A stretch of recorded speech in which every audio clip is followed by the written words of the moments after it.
falar sobre qual o limite entre a liberdade religiosa e a liberdade de expressão. Nosso objetivo aqui essa noite é compreender um pouco sobre o que é o conceito da liberdade religiosa, qual é o conceito da liberdade de expressão e quando ambas elas entram em conflito. Como nós podemos então, como cristãos, viver de modo a honrar essa perspectiva democrática, livre, de liberdade, e ao mesmo tempo não entrar em conflito com a nossa fé, com as nossas crenças. E para isso estamos aqui com duas pessoas que são feras no assunto. É o nosso irmão Tiago Vieira e o pastor Franklin Ferreira. Boa noite, pastor Franklin. Boa noite, Tiago.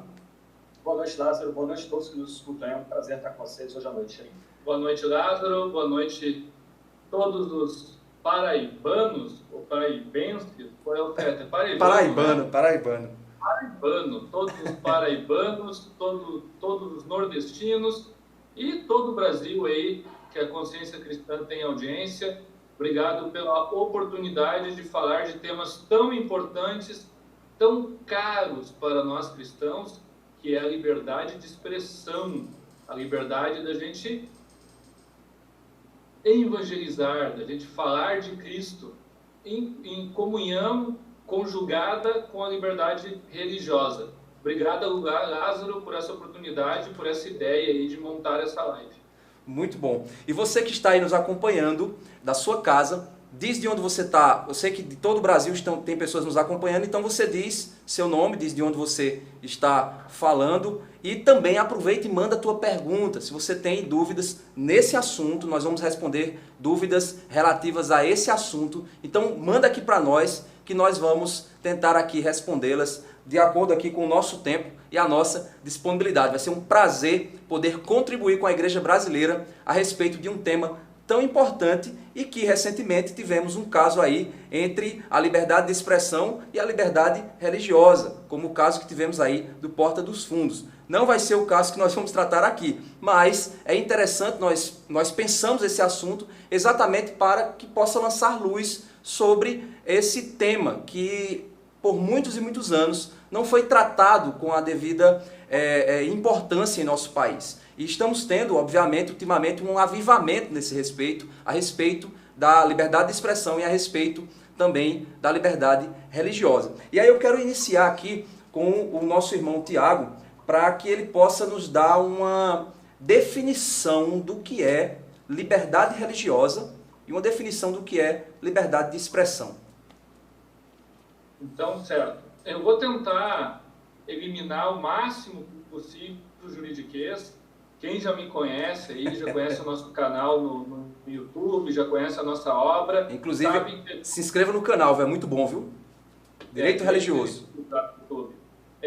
Nós tentamos o máximo possível, então, descomplicar esse assunto, esse tema, que é o direito. O direito é uma ciência milenar, uma ciência muito tradicional, muito conservadora e que carrega consigo muitas palavras, muitos adjetivos, muitos substantivos próprios do mundo do direito. E a gente tenta, na maneira do possível, traduzir isso para que todos entendam, porque, afinal de contas, nós precisamos comunicar, precisamos fazer com que as pessoas compreendam. Não estamos falando em uma academia, para juristas, estamos falando para os evangélicos, para as pessoas que assistem e que acompanham Consciência Cristã. Isso é muito bom. Então, rapidamente, a liberdade religiosa, ela se desdobra em três liberdades. Tu tem na liberdade religiosa a liberdade de consciência e de crença, tu tem a liberdade de culto e de organização religiosa. Então, tu tem a liberdade de crença, que é uma liberdade individual, que eu manifesto individualmente. É íntima. Quando eu digo que eu acredito em Jesus Cristo, quando eu digo que Maomé não é o caminho, quando eu digo que o espiritismo, o kardecismo e a caridade não é o caminho para a salvação, mas apenas Jesus Cristo é o caminho, a verdade e a vida, eu estou, então, manifestando a minha crença e eu tenho liberdade para fazer isso no Brasil em qualquer espaço. Então, essa é uma espécie do gênero liberdade religiosa, liberdade de crença, que é muito semelhante à liberdade de expressão. Tá? Na liberdade de expressão, eu tenho a liberdade de manifestar a minha opinião sobre um fato, ou sobre uma teoria, ou sobre algo, sobre alguma situação, sobre algum filme, enfim. Eu tenho a possibilidade de manifestar a minha opinião e as minhas ideias. Então, a liberdade de crença também é isso, mas está relacionado com o sagrado, está relacionado com o sacro. E aí nós temos a liberdade de culto. A liberdade de culto é aquela liberdade que guarda relação com a adoração coletiva. A liberdade de culto, ela assegura isso que nós estamos fazendo aqui, que de certa forma é uma adoração coletiva. Nós estamos em 3 pessoas adorando a Deus, porque nós estamos falando sobre liberdade, que com certeza tem tudo a ver com o nosso Deus, né? E estamos defendendo aqui a fé cristã. Então nós estamos aqui, de certa forma, cultuando a Deus. Mas não é só esse culto no sentido de pessoas se reunirem.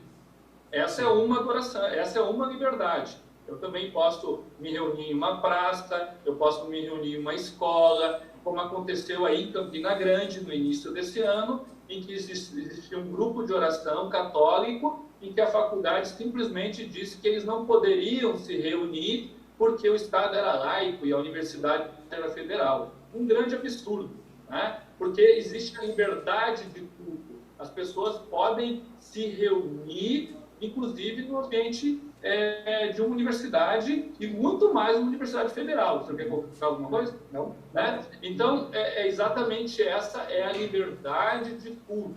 E a Constituição brasileira, ela ordena que o Estado garanta a liberdade de culto. Está no artigo 5º, inciso 6º da Constituição brasileira.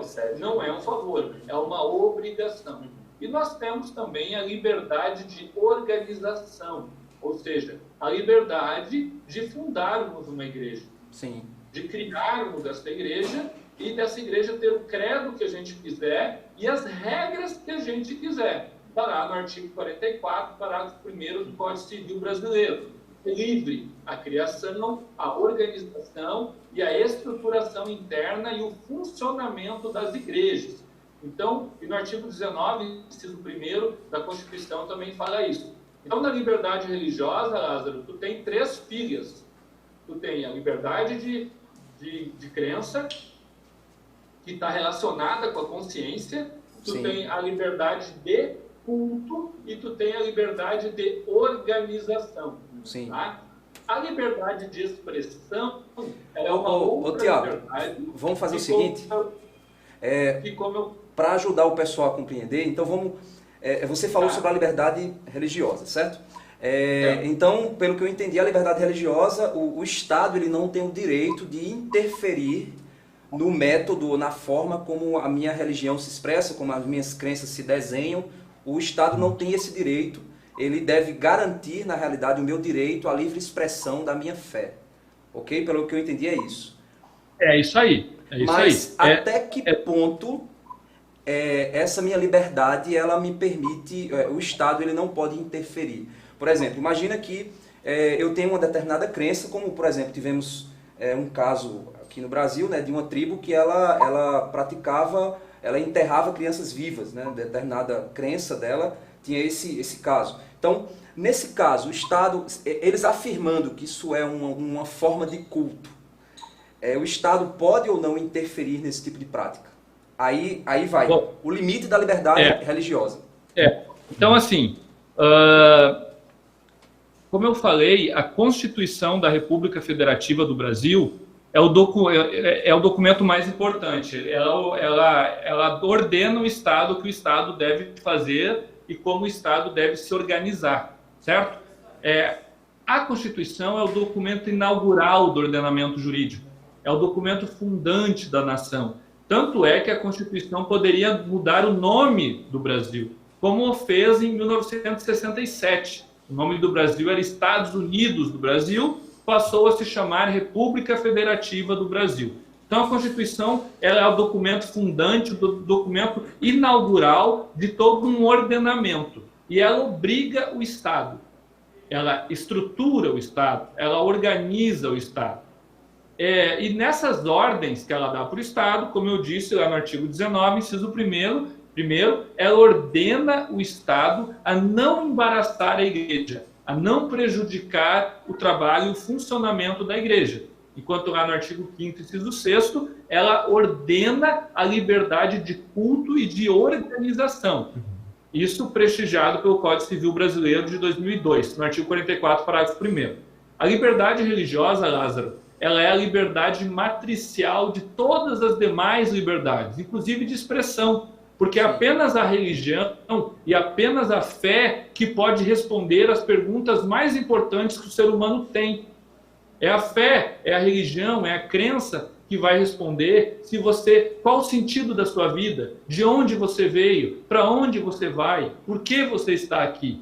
E a Constituição sabe disso e obriga o Estado a fazer isso. Só que antes do artigo 5º, antes do artigo 19, tem o artigo 1º da Constituição. E o artigo 1º da Constituição estabelece os fundamentos pelos quais o Estado brasileiro se assenta, os fundamentos pelos quais o Estado brasileiro se organiza. E um dos fundamentos é a dignidade da pessoa humana. A dignidade humana, a dignidade da pessoa humana, ela é a pedra irradiadora de todos os direitos, de todas as garantias. A partir da dignidade humana, nós temos as liberdades. As liberdades, elas existem para servir a dignidade. As liberdades existem para que o Lázaro e para que o Franklin tenham dignidade. Então, nesse caso do índio, em qualquer outro caso,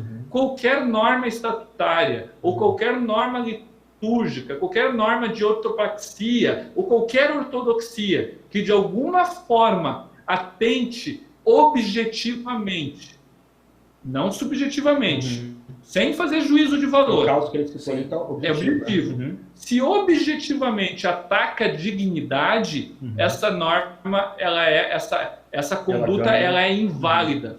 Por quê? Porque ela não é mais liberdade. Eu estou usando da liberdade para oprimir, para destruir a dignidade do ser humano. Então eu não posso usar a liberdade com outro fim que não seja servir. Servir o quê? Servir a dignidade. Porque o ser humano, ele participa da humanidade. Quando é que ele participa da humanidade? Quando existe na comunidade o senso de dar dignidade para ele. Né? É o caso, por exemplo, a gente pode pensar em igrejas pentecostais, em favelas, por exemplo, onde você entra no domingo aí na igreja pentecostal, você vê o homem com a roupa bonita, terno e gravatas, mulheres com roupas mais bonitas, mais compostas, o homem podendo falar, né? Ele ali talvez não tenha uma instrução de terceiro grau, mas ele se levanta, ele fala... Muitas vezes assim não. Exatamente. A religião ali reforçando a dignidade daquela pessoa, elevando a dignidade daquela pessoa. Porque isso ali que o pastor disse, pessoal, chama-se cidadania. E cidadania é um dos outros fundamentos da República que está no artigo 1º. Cidadania, gente, não é votar e ser votado apenas. Cidadania é ser útil para a sociedade. Cidadania é ser ouvido e também ouvir.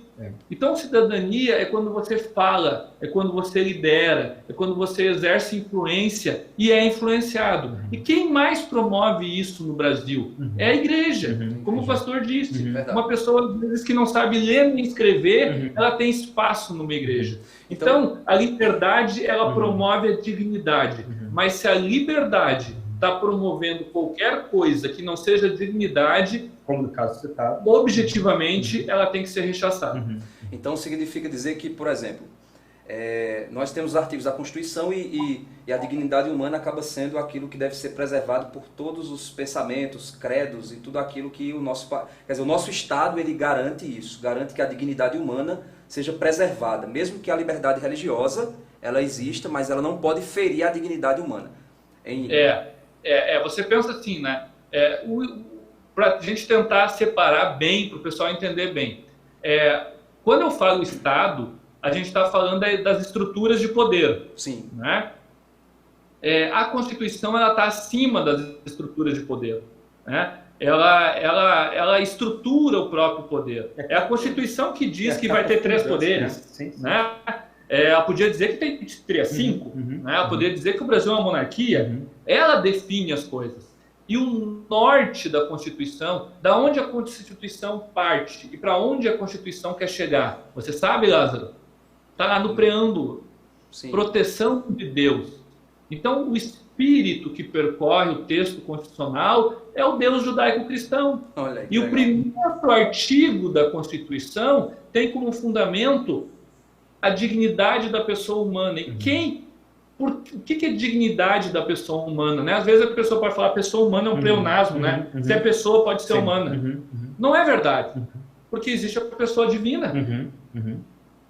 Então, pessoa divina, Deus Pai, Deus Filho e Deus Espírito Santo. Pessoa humana, nós. Por que nós somos pessoa humana? Porque nós carregamos conosco o Imago Dei. E eu vou deixar até o pastor Frank falar. Né? Essa ideia do Imago Dei, essa ideia de estar com Deus. Sim. Né? A imagem de Deus não apenas garante que nós podemos ter relacionamento com Deus, mas também garante a dignidade do ser humano, mesmo o incrédulo.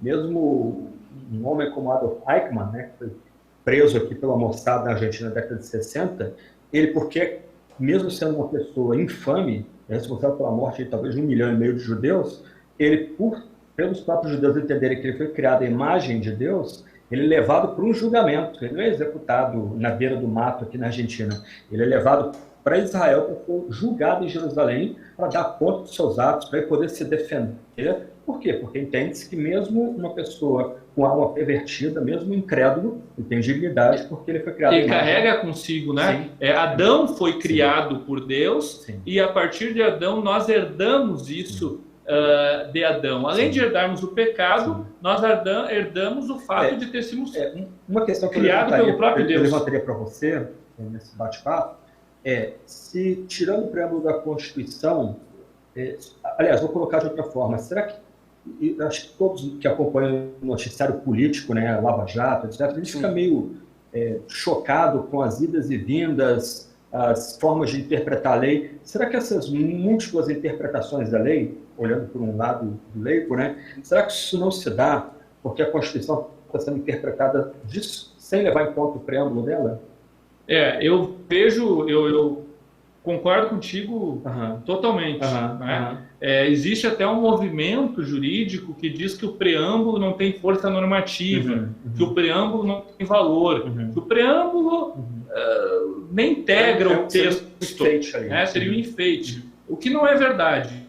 Há quem diga que o STF já decidiu isso, mas no caso que foi levado ao STF, o STF extinguiu o mérito, o julgamento sem adentrar no mérito, então o STF nem se pronunciou sobre isso. Né?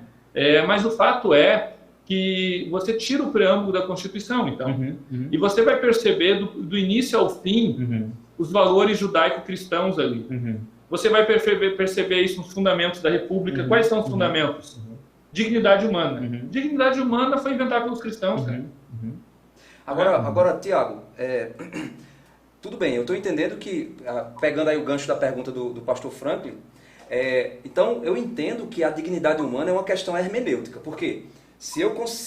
Hermenêutica é interpretativa, né? Então, por exemplo, se eu interpreto, dependendo da maneira como eu interpreto a dignidade humana, eu vou então abrir margem para a aplicação desse limite da liberdade religiosa. É assim que se dá? Não deveria ser assim. Né? Você tem uma corrente positivista que relativiza as coisas, né? Relativiza o próprio direito e com isso ele acaba permitindo exegese de algo que não permite exegese, como é a dignidade da pessoa humana. Sim. Não permite nenhuma exegese, porque a dignidade da pessoa humana está ligado exatamente com o fato de eu ter uma vida digna. Aí, se o preâmbulo fosse encarado com seriedade, não teria como reinterpretar o conceito de mas o que nós vivemos hoje? Né? Hoje não, de décadas para cá. uma necessidade total de você conformar as vontades do homem, conformar o mundo às vontades do homem. Né? Não existe verdade absoluta, existe a verdade que referencial.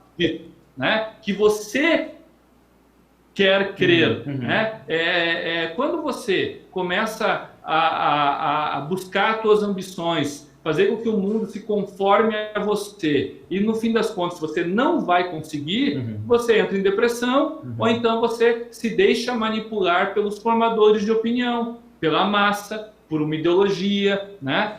Você vira um fantoche. O que o cristianismo faz? E não o cristianismo, muito antes do cristianismo, né? Você vai ver na formação do homem grego uma necessidade de mostrar aquela criança que nasce na cidade-estado grega. Qual é a função da cidade-estado? A função da cidade-estado da família é mostrar para aquele pequeno grego que ele nasceu e que ele tem uma função a desempenhar na cidade e no mundo. Existe um propósito divino para aquela criança grega. E o termo propósito divino é usado para Aristóteles. Não sou eu que estou dizendo. Não estou cristianizando Aristóteles. Não, ele diz que, olha, nós precisamos introduzir a criança à cultura grega e cultivar a cultura grega nela, porque ela tem um propósito divino a cumprir.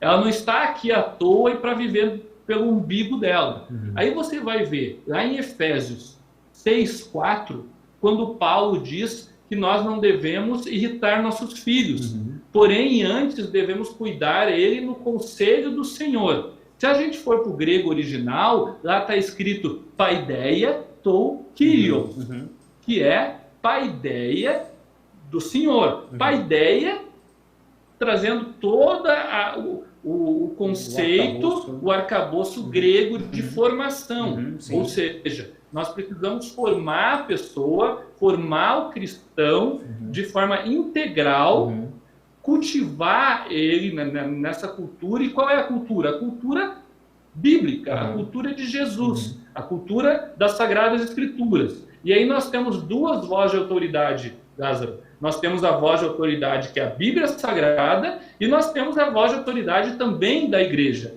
O que eu faço? Eu, com o iluminismo, eu retiro a voz de autoridade da Bíblia, eu retiro a voz da autoridade da igreja e eu digo que apenas o método, apenas o que passa pela metodologia científica, ou seja, apenas aquilo que é verificável, não tem dúvida. E apenas isso é ciência, apenas isso é verdade. O que a Bíblia fala, não sei, é dúvida, propósito divino. O Frank nasce com propósito. Como é que eu vou verificar isso? Na matemática? Não sei. Então é dúvida. Só que essa própria afirmação iluminista que eu preciso verificar algo para ver se ela é verdade, não é verificável. Ela não é auto-verificável. Né? Então esse processo ele passa ao longo dos séculos e chega no século XX, onde a gente vê vários coaches por aí dizendo que, olha, você precisa ter uma relação pessoal com Jesus. Você precisa ter Jesus. A Bíblia a gente vê depois. A igreja a gente vê depois. O importante é o relacionamento pessoal. Por que, gente, essa visão? Porque no relacionamento pessoal você busca as suas ambições. E aí não existe mais verdade. Então aí você relativiza, né? Então o conceito... A humana é relativa. Então você relativiza o conceito de dignidade, nesse caso. Então a gente tem uma Constituição que se... de cidadania, de qualquer coisa. Então, por exemplo, jogando um pouquinho de pimenta na discussão. Imagina, então, que eu, pastor de uma igreja, disciplino uma determinada pessoa e na disciplina eclesiástica, essa pessoa ela sente-se agredida em sua dignidade. De certa forma, ela diz que foi... Mas algo bem interessante, Lázaro. Sim. Você disse que se sente. No momento que você diz se sente, é subjetivo. Certo. Nós estamos falando aqui de valores objetivos. Então, o Estado, nesse caso, ele não pode julgar. Eu vou dar um objetivo. Tá? Inclusive, que acontece lá comigo, no escritório. Né? Já chegou o pastor lá e diz assim, doutor, eu quero fazer um estatuto que não tenha direito à defesa. Que eu possa expulsar o Lázaro porque ele disse que não gostei da barba dele. Então eu vou expulsar o Lázaro. O que eu disse para ele? Pastor, isso atenta contra a dignidade. Porque o ser humano carrega consigo o direito de se defender. Uma criança de 1 ano e meio, ela já se defende. Quando Deus chegou em Adão, Deus podia ter dado um monte de bufete, um pé do Adão. O que Deus fez? Adão, o que tu fizeste? O Todo-Poderoso, Onisciente, Onipresente, ele disse, o que tu fizeste? Ele deixou Adão se defender. Não é? Então você, pastor, também tem que deixar a pessoa se defender. Agora, isso é um valor objetivo, o direito à defesa. Agora, ela se defende. O ministério, o conselho, o presbitério, o grupo de disciplina, sei lá quem, Assembleia, não concorda com a defesa, excomunga, boa noite.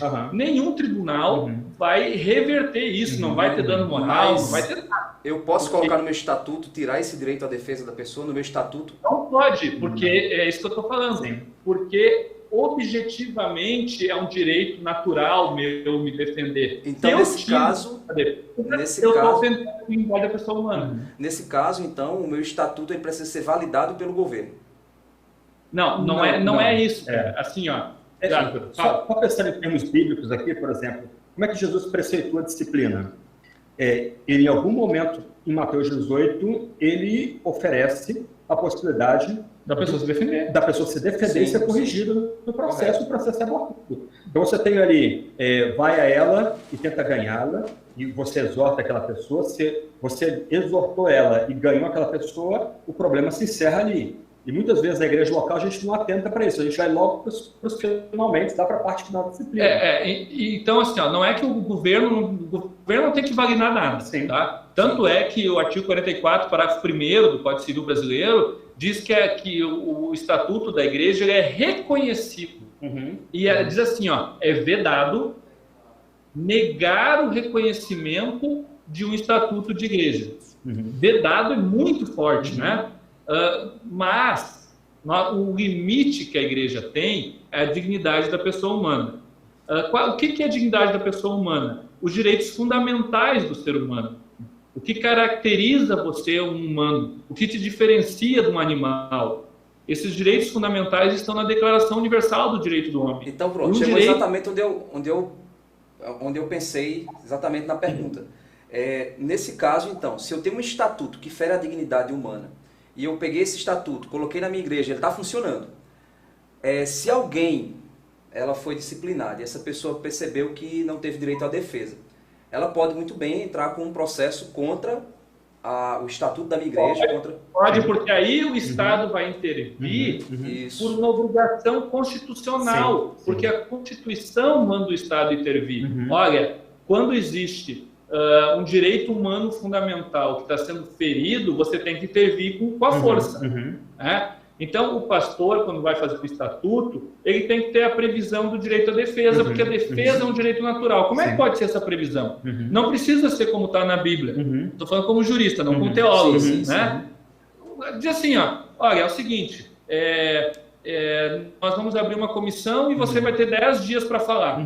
Pode ser por escrito, por escrito ou oral. Está aí o direito à defesa.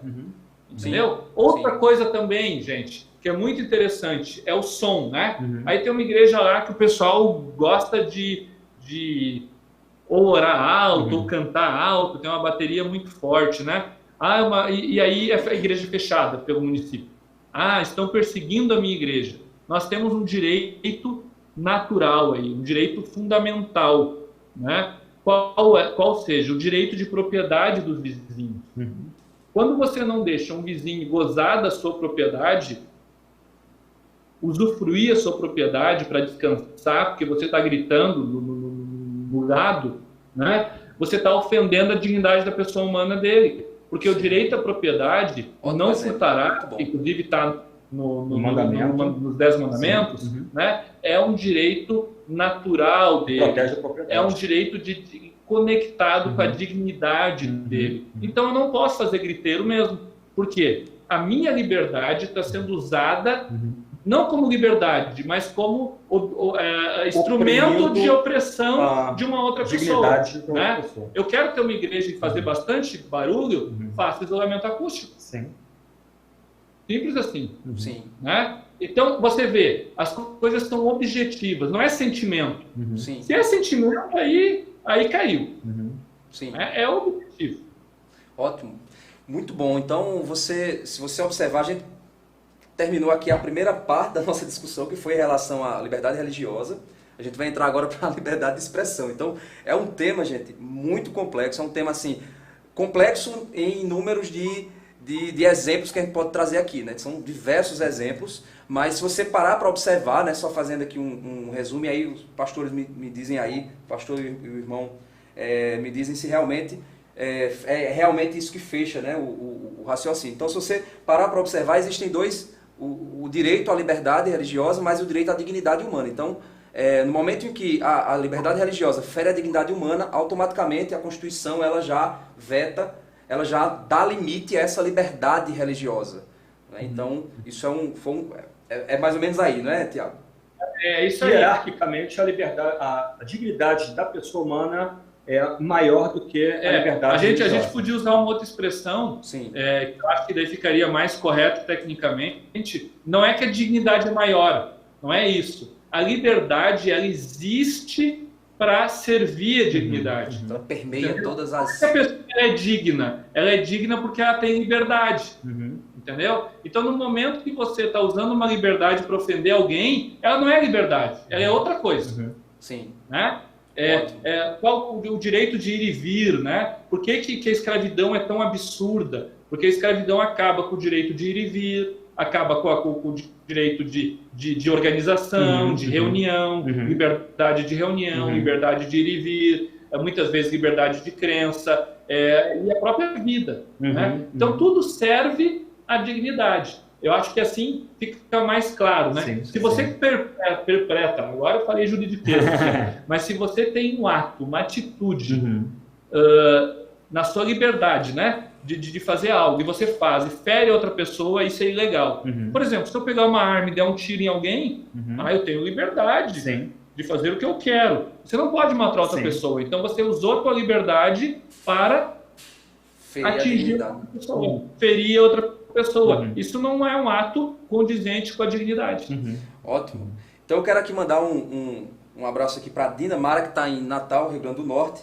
Lea Melo está em Mossoró também, Rio Grande do Norte. Edjane Ribeiro, Itabaiana, Paraíba. Adrícia Melo, Limoeiro do Norte, está no Ceará. Temos também o Track Infotec, Caporã, Litoral, da Paraíba. Nathaniel Garrido Macedo, em João Pessoa. Bárbara Barbosa, em Olinda, Pernambuco. E o Rafael Durani, em Campina Grande, aqui na Paraíba. Cíntia Camaro, Mossoró. Terezinha Andrade, São Luís do Maranhão. O Anedson Santos, em Olho d'Água das Flores, em Alagoas. Tem gente aí, tem o Isael, de Ibiporã, Paraná. Wanda Almeida, da Bahia. Jefferson, de Minas Gerais. José Alberto Maciel, aqui de Campina Grande. Jorge, de Queimadas, aqui também, nas regiões aqui de Campina Grande. Luiz Marcelino de Pombal, Fernando Betel, de São Paulo. Dani Santos, da Bahia. Vivian Silva, de Recife. Tem aqui uma pessoa, deixa eu ver aqui, Rio Grande do Paraná aqui. Tem não, do Rio Grande do Sul não tem não. Temos aqui a Luciana Rodrigues também de Recife. Temos aqui de São Bento, Paraíba, Valdeci, Boa Vista, Roraima, Jandomingo e Elinaldo aqui de Cuité, também na Paraíba. Vamos aqui passar para o segundo ponto da nosso bate-papo aqui, é sobre a liberdade de expressão. Então a gente entendeu aí que existe a liberdade religiosa, ela é a liberdade até que a dignidade humana seja ferida. Se a dignidade humana não for ferida, a liberdade religiosa, ela permanece a liberdade até que. E aí vem uma outra, a liberdade de expressão. Posso dizer tudo o que eu quero, existe limite para isso. Aí eu já vou jogando aqui uma pergunta aqui. O que o Porta dos Fundos fez? Uma pessoa perguntou aqui, deixa eu ver quem foi. Foi o Nathaniel Garrido. Gostaria de saber se houve de fato vilipêndio, injúria, algum crime na produção daquele filme porta dos fundos. Liberdade de expressão, até que ponto ela vai? De novo, né? Eu falei um pouquinho da liberdade de expressão já, então, para a gente não ser prolixo, vou passar direto para a pergunta. Né? A liberdade de expressão, ela é uma liberdade, ela é uma irmã gêmea, assim, digamos, da liberdade religiosa e da liberdade de consciência.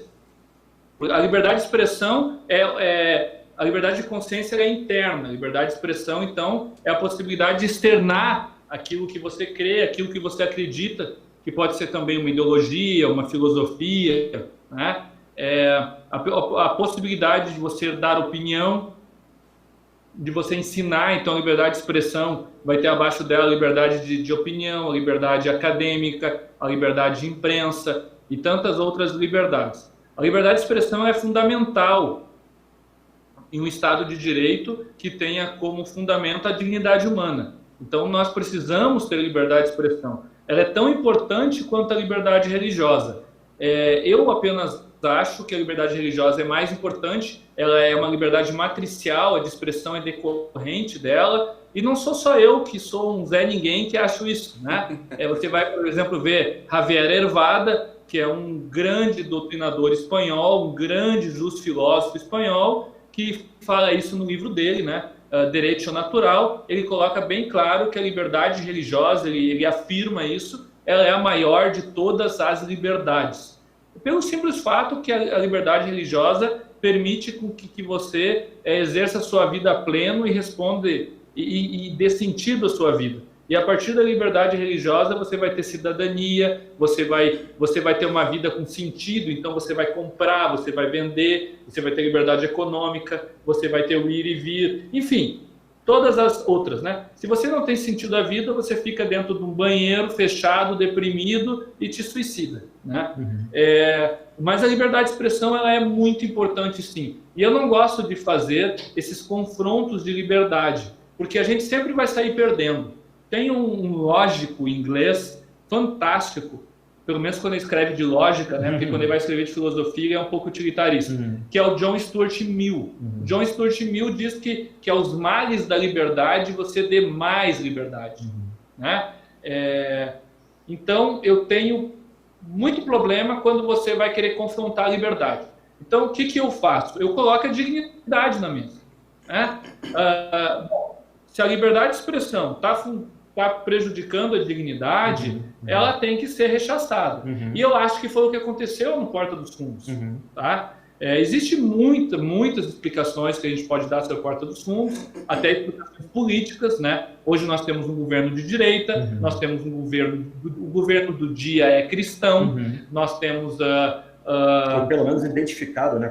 O establishment é cristão, você tem uma ministra evangélica, você tem vários influenciadores no governo que, se não são evangélicos, são católicos. Então, hoje, o establishment político brasileiro ele é cristão. Então, você é um formador de opinião, você é um intelectual ideológico que não concorda com esse establishment, o que você faz? Você ataca o establishment. Você ataca o quê? Você ataca o cristianismo. Né? Isso me parece até um pouco óbvio, mas aí você vai me dizer, mas o Porta dos Fundos fazia isso antes, mas não com tanto escárnio como foi feito agora. Né? E também a repercussão agora foi muito maior, porque nós temos para quem reclamar. Porque lá em 2013 ia reclamar para quem? Sim. O PT? Sim. Né? Sabe, por progressismo. Então, hoje nós temos para quem reclamar, no passado nós não tínhamos. Então, acho que isso também aumentou a repercussão. Tá? Mas houve, sim, para mim, um vilipêndio, né? Que é o crime ao sentimento religioso, quando você ultraja o sentimento de alguém. Artigo 208 do Código Penal. E me parece meio óbvio. É subjetivo, tá? Porque o sentimento, de novo, sentimento. Sim. Mas eu vejo que foi óbvio, porque é só que você olhar no Google. Né? Milhões de pessoas indignadas. E é interessante, não só evangélicos ou protestantes, mas católicos, até a associação muçulmana soltando nota contra. Então você vê que isso aconteceu. Né? Você vê esse sentimento na rua. Então não é uma interpretação puramente porque os próprios sentimentos que as pessoas expõem publicamente demonstram esse esse fato. Tem pessoas que estão na onda, tem pessoas Sim. que, é legal, então eu vou dizer aqui também que eu quero cancelar e não sei o quê. E assim, Mas parece genuíno de muita gente. Sim, e é complicado usar a ideia da liberdade de expressão para vindicar o episódio como arte, por exemplo, porque ninguém ficou ofendido com a Auto da Compadecida, a série da Globo. Sim, é verdade. Eu não vi ninguém protestante. Porque o objetivo lá daquela obra de arte ali, na realidade, era apresentar uma perspectiva da fé, né? É fazer uma reflexão com humor. E eu acho assim, gente...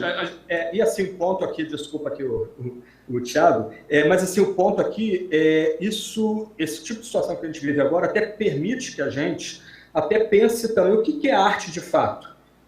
Um panfleto que agride a subjetividade, agride a fé das pessoas, é arte de fato? Então, quando a gente coloca até 2 programas, né, o Auto da Compadecida passou na TV Globo, inclusive, né?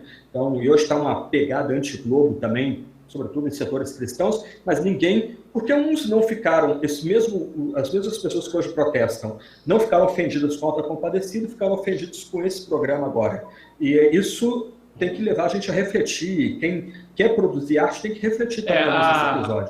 Existe um livro aí muito interessante que eu recomendo para vocês, de uma leitura fácil, que o nome é Invasão Vertical dos Bárbaros, de Mário Ferreira dos Santos. Né? Ele fala ali sobre que tem um pouco até a ver com o que eu estava falando antes do iluminismo. Né? A invasão antes era horizontal, então quando você queria destruir uma cultura, destruir um povo, dominar um povo, você vinha com o exército, né? De forma horizontal. Os Vikings fizeram muito isso. E uma forma, então, é dessacralizar a fé do outro. Quando um Viking invadia uma cidade, a primeira coisa que ele fazia é violentar as mulheres, fazer sexo no altar, fazia sexo no altar, mijava no altar, fazia depredava tudo que igreja, tinha a ver com o sacro, ele ia lá e acabava com tudo. Né? O que o Mário Ferreira dos Santos fala que ia acontecer hoje? Esse livro foi escrito em 70. Né? Diz o seguinte, hoje a invasão vai vir das universidades, vai vir dos intelectuais, vai vir dos artistas, da mídia, né? Isso. Dessacralizar. Por quê? Porque a fé é o mais importante. A fé move pessoas. Inclusive, isso foi até uma estratégia que o Hitler usou na Alemanha nazista para começar a diminuir a dignidade humana do povo judeu. Né? Você debocha, você ridiculariza, você desumaniza, porque destrui aquela a primeira coisa é você tirar a pessoa da humanidade. Se o negro não é humano, então ele não tem dignidade. Sim. Não tem alma. Se o feto não é humano, então eu posso matar o feto. Né? Sim. Então você tem que tirar ele, desconectar ele da humanidade. Você tem que tirar a imago Dei dele. E voltando à ilustração aqui do Thiago, nosso país não é um país militarizado, mas um ponto que se aprende no quartel é desumanizar o inimigo. Você desumanizando o inimigo não tem história, não tem nome. E aí você o mata. Você mata ele sem nenhum drama de consciência. E é isso que acontece, como o Thiago está falando então, aqui. O que acontece com o que eu vejo no Porta dos Fundos e no Queer Museum, lá em Porto Alegre, que aconteceu no ano passado, né? Sim. Que tinham motas com escrito vagina e tantas outras coisas, né? Gente pelada sendo tocada por de idade. Gente fazendo quadros de sexo com animais e tantas outras coisas. Você dessacraliza também a arte, né? Numa tentativa de, no futuro, com a repetição, você não sentir mais nojo. Sim. Então, o que é a arte? A arte te promove ou boas emoções, ou eleva, ou reflexão. Né? Mas será que está certo? Será que... E tem também reflexão política na arte. Quando te gera nojo, não é arte.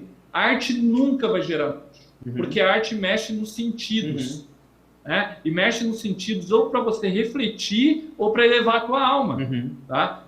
Isso Mário Ferreira dos Santos fala muito bem. Quando você começa a dessacralizar tudo e você começa a usar a arte para isso, você está no última fronteira para a bestialidade, né? Para bestializar as coisas. Agora que interessante, né? Isso é tão delicado que, se você parar para observar, a quem nós poderíamos recorrer para julgar isso? Porque a gente está entrando num âmbito tão subjetivo que somente a capacidade que o homem tem de refletir corretamente é que permite a ele julgar o certo e errado. E aí a gente entra no âmbito do quê?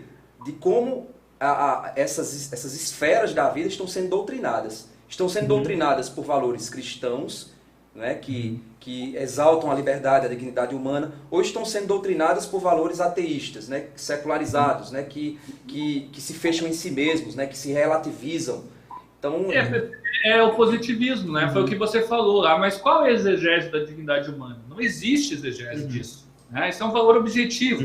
Mas qual é a tentativa? A tentativa é tornar tudo relativo.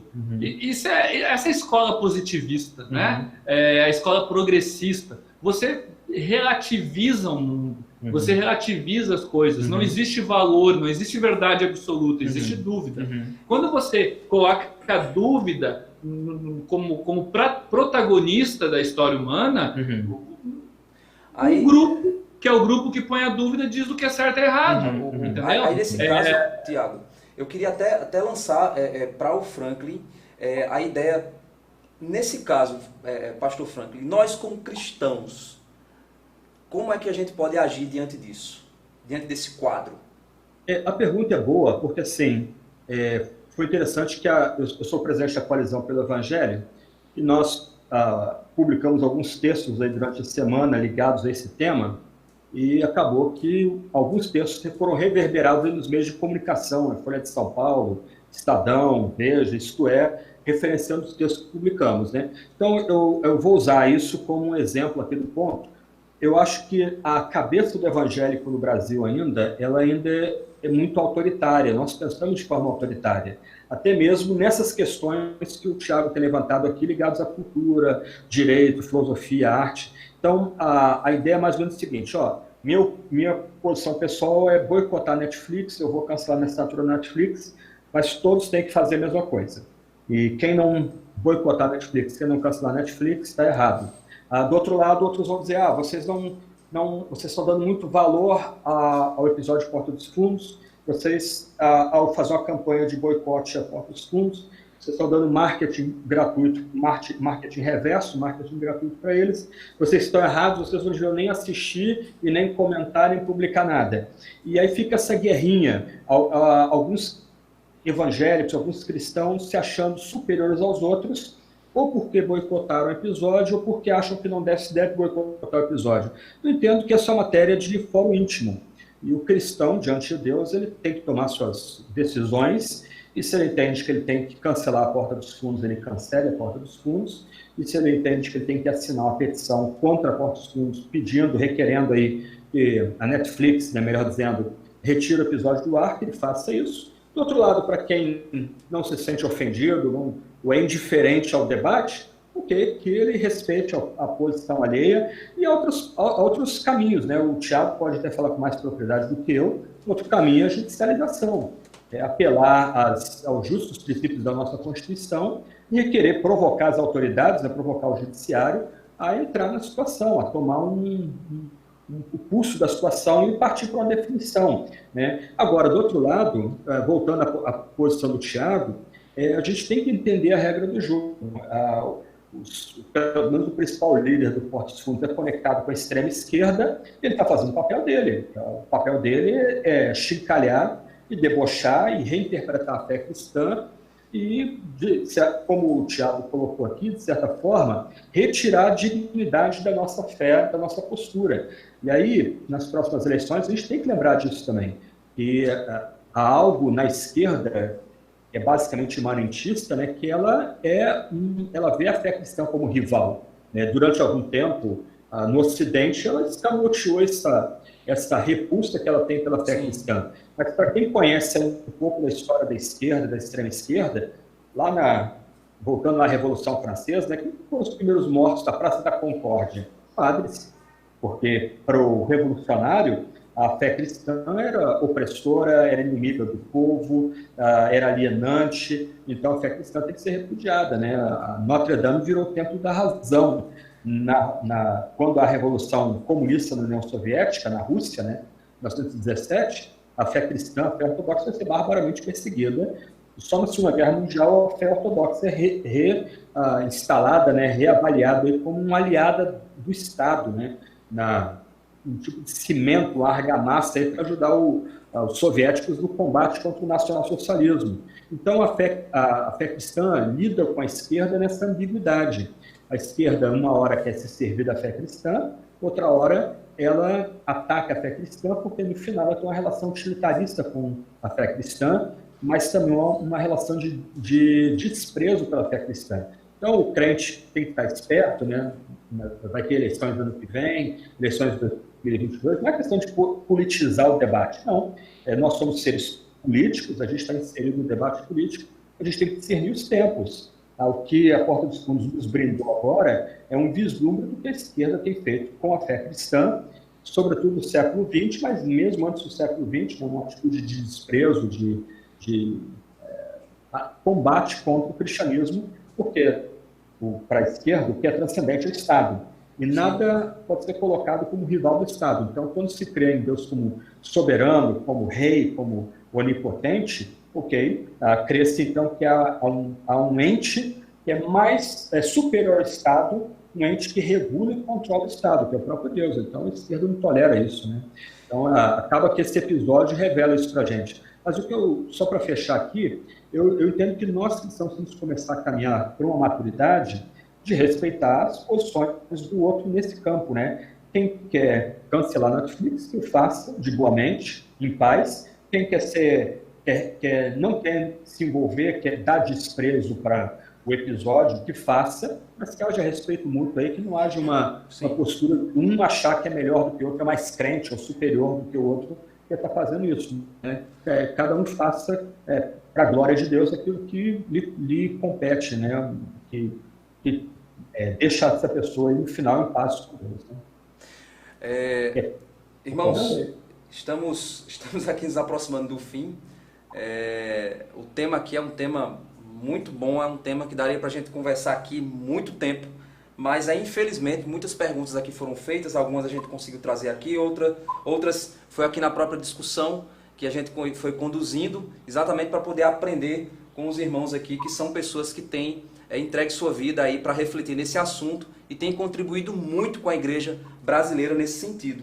E aí eu quero, antes de nós finalizarmos, atentar para alguns fatos aí na consciência cristã que os irmãos aqui vão estar trabalhando. Então, nós vamos ter aí, no dia 21, a partir das 2h30, lá no Tabernáculo, o pastor Franklin Ferreira, ele vai estar participando de um seminário do Cristão contra a Cultura da Corrupção, com o procurador da República, Deltan Dallagnol. Ele vai... Crente Batista, nosso irmão na fé, crente Batista. Então, assim, estaremos lá. É restrito a inscritos, então se você quer participar desse momento, você precisa se inscrever no site da Consciência Cristã, e o pastor Franklin Ferreira vai estar lá com o nosso irmão Deltan Dallagnol, onde nós vamos tratar um pouquinho sobre o cristão contra a cultura da corrupção. Então, se o pastor Franklin quiser falar algo, fazer o convite ao pessoal para participar desse momento, sinta-se à vontade. Eu queria realmente estimulá-los a participar desse momento. O Deltan Dallagnol, irmão na fé, um crente batista, um homem temente a Deus, muito sério, e que está na linha de frente, né? A gente pode ser levado a subestimar a luta contra a corrupção, mas meu irmão, minha irmã que nos ouve aí, entenda que a corrupção é um câncer. A corrupção é um mal para o país, né? Quando se desvia o dinheiro que a gente devolve ou dá ao Estado dos nossos impostos, muito suados, né? A gente trabalha aí 3, 4 meses para pagar impostos para o governo. Quando esse dinheiro é desviado, aí falta saúde e qualidade no seu município, falta segurança de qualidade no seu município, falta educação de qualidade no seu município. Então, a corrupção não pode ser subestimada, é um mal horrível que assola o nosso país e que afeta milhões de pessoas. Então, a luta desse irmão contra a corrupção é uma luta admirável. Vai ser um privilégio tê-lo na VINAC aí. Meu papel vai ser só mediar, apresentá-lo e mediar depois um tempo de pergunta e resposta. Ouçam, vai ser muito bom poder sentar e ouvir um pouquinho do Dallagnol, ele dividir as experiências dele conosco, ele desafiar a gente a nos ombrearmos nesse combate, bom combate contra a corrupção. Amém. Então esteja em oração por esse momento, vai ser muito importante Vai ser um momento realmente de edificação, de crescimento e de conscientização da nossa luta contra esse mal que o pastor Franklin aí falou, que é a corrupção. E também o nosso irmão Tiago vai estar no 2º seminário de Direito Religioso, juntamente com o nosso irmão Jean Regina, que inclusive ele mandou aí uma mensagem dizendo que está aí de olho aí na live, prestando atenção aí em todos os... pegando cada mergulho, cada flecha aí da nossa... nosso bate-papo. Um grande abraço ao Jean. Abração, Jean. Então, eu queria que você fizesse um convite, Tiago, para o pessoal e falasse rapidamente sobre esse seminário, o 2º seminário de Direito Religioso, que vai ocorrer aqui no dia 23 ao dia 25, às 2h30, no Teatro Rosil Cavalcante, aqui em Campina Grande. Pode falar um pouquinho? Então, o 2º seminário vai contar com 6 palestras. A primeira palestra vai ser sobre introdução ao direito religioso. A segunda palestra, breve histórico da relação entre a fé e o Estado. A terceira palestra, o modelo brasileiro de laicidade. A quarta palestra, o regime jurídico das igrejas, parte 1, a gente vai falar de estatuto social.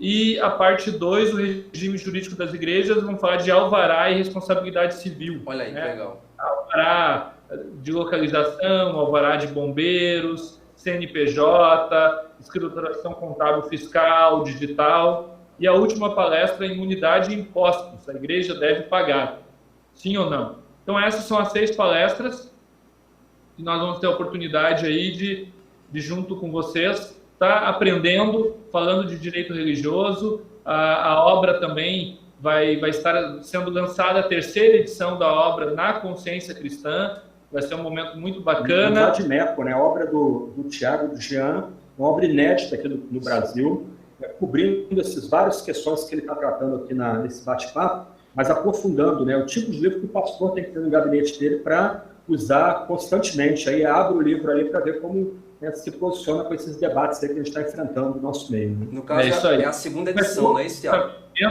3ª edição. Terceira edição, certo. Inclusive, eu tenho esse livro e já li esse livro, né? Realmente, como o pastor Franklin falou, é uma ferramenta fantástica.